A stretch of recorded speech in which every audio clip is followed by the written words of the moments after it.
Hi everybody, in Family and Consumer Sciences 571 or 771. This is directed readings. The whole idea of this class is to become a minor expert in some topic. It should be a topic of your choosing. It should probably be a topic that you have not written a paper about before or anything like that.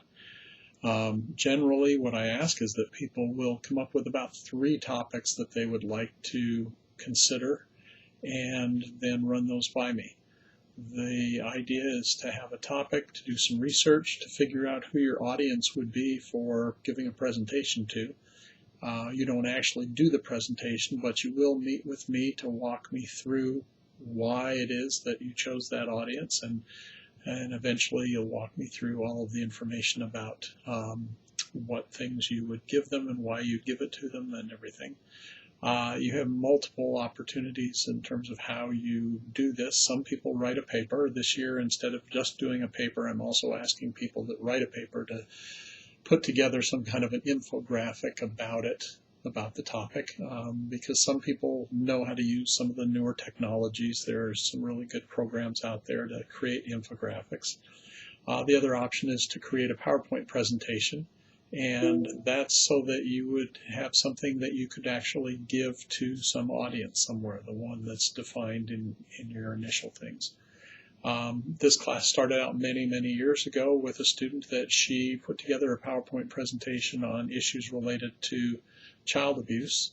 And she and I actually gave it as a co-presenting opportunity at the Kansas Association for the Education of Young Children yearly conference.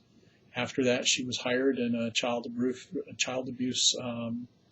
treatment prevention program, and she traveled around the southeast Kansas area through a lot of different counties and gave that same presentation 18 times because she had defined the fact that teachers largely are not getting the in-service or the professional preparation that they need in the elementary schools for this topic. And so it was an opportunity that she could turn right around and use it. Sometimes there are topics that are associated with jobs people currently have. And so that fits in very well. We've had some people that have come to me with ideas, and that's something that their boss had said, if you can do this, we'll let you do a staff training. Other people choose things that are totally different that they've never really explored before, but they're interested in. Sometimes people choose something that they're going to have a hard time finding information on, and I'll usually try and head you away from some of those things. Or in some cases, there's things that I happen to know where you can get some resources from. So I try and help out as much as possible.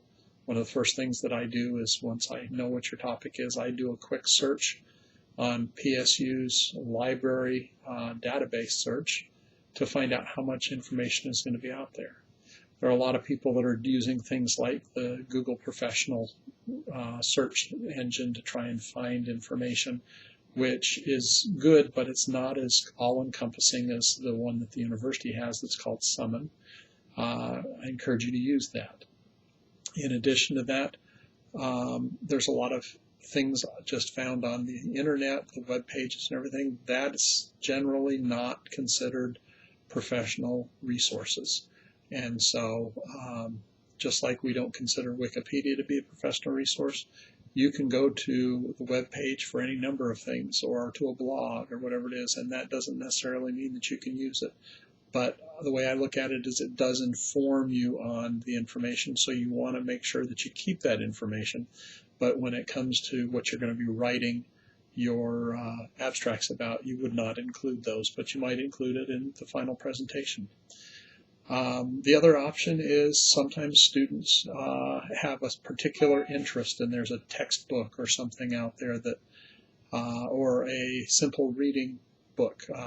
There's one that I list in your syllabus that's pertaining to kindergarten that is an option for some people. I have ones that are related to adolescent development that students have chosen in the past. I've had ones that are related to leadership and other kinds of things. So once in a while, students will pick something that's not a topic they're going to research articles about, but that we're going to find a good textbook on women's issues or any number of things that will be what you'll end up doing the abstracts on. So keep in touch, give me information. I will respond as quickly as I can to things.